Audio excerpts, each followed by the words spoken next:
ตาตลอดจอดชันยะหงเนอะพอดีมาฮอดเดินบินเนอะกำลังสิสร้างเครื่องเนอะนี่นะกำลังสร้างเครื่องเลยนี่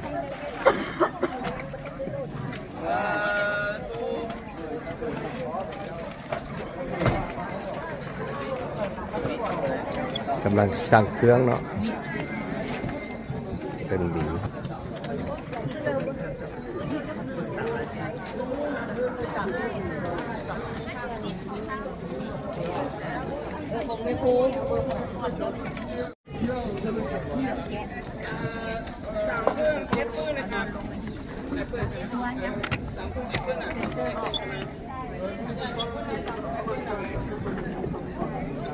กำลังฮอดเดินยนต์เนอะนี่นะ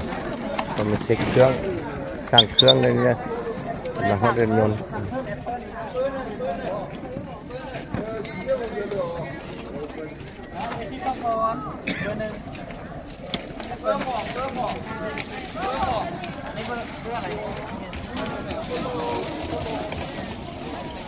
ไม่แล้วโอ้ซื้อหลายเลย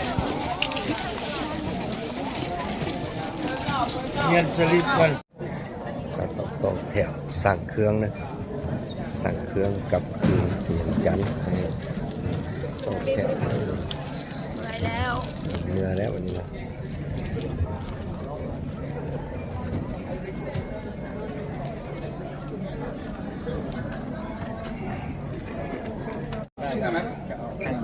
เด้อมีนะกลับไปนครหลวงจันทร์เลยเด้อพอดีสร้างเครื่องนี่นะพอดีสร้างเครื่องอันนี้เริ่มบินของเชียงไฮ้นะเริ่มบินเชียงไฮ้ตอนแรงตอน5-6 โมงยังเลยนะของวันที่17 เดือน 4 ปี 2026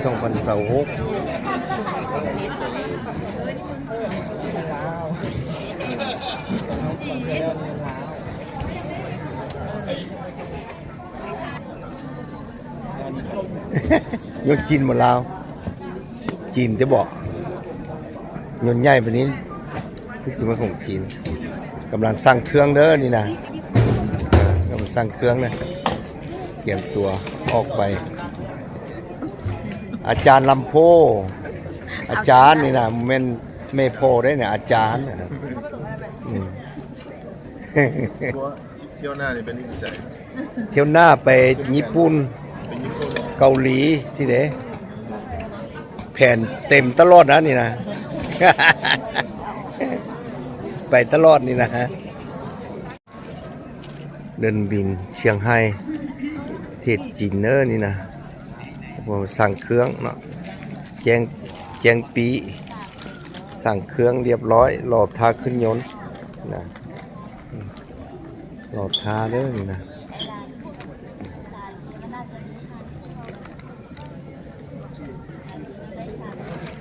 รอทาขึ้นยนต์เนอนี่นะ8 โมงขึ้นยนต์นะนี่7 โมงไปนะ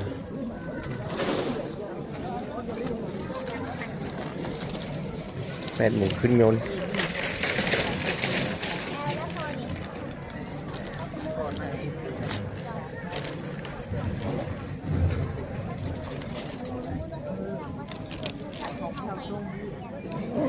แจ้งเรียบร้อยเนาะมาท้าแต่บอลสิขึ้นยนต์เนอนี่เนอะอยู่เชียงไฮ้ประเทศจีนตอนค่ำแล้วนี่8 โมงย่างหรือเปล่านะ7 โมงวะ7 โมงครึ่ง8 โมงย่างเนอะ8 โมงขึ้นยนต์เนอะนี่นะ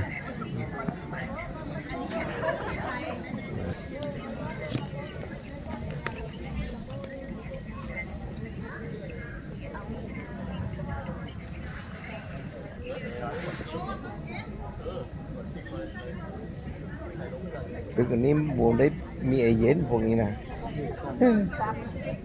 ไม่มีไอเย็นโมได้มีเกี่ยวย่อหงแล้ว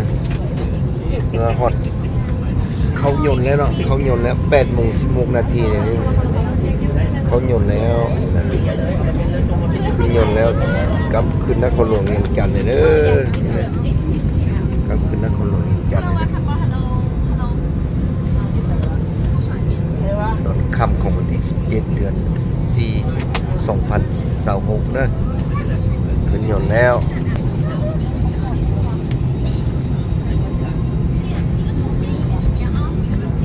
ว่าหลายสมควรเด้อคนน่ะ700-800คนนะเดี๋ยวลำนี้ถือว่าใหญ่สมควรเด้อนี่นะขึ้นยนต์เลยเด้อนี่เด้อให้น้องขึ้นยนต์ตาตกจัดสรรเรานะ เฮ้ยไปรถ78 รถจอดอยู่เวียงจันทน์เลย12:15 นาที 078 กำลังออก เลข2ตัวบ่ซื้อนี่ซื้อ579 578เนี่ย579นี่ตึก10,000 เราออกจากเมืองนะ ถ้ามี579แต่มันออก079นั่นน่ะ579มีแต่ออก079แม่อันนี้ก็ใส่อันในราคาเนี่ยนะลืมว่าอัดสภาพ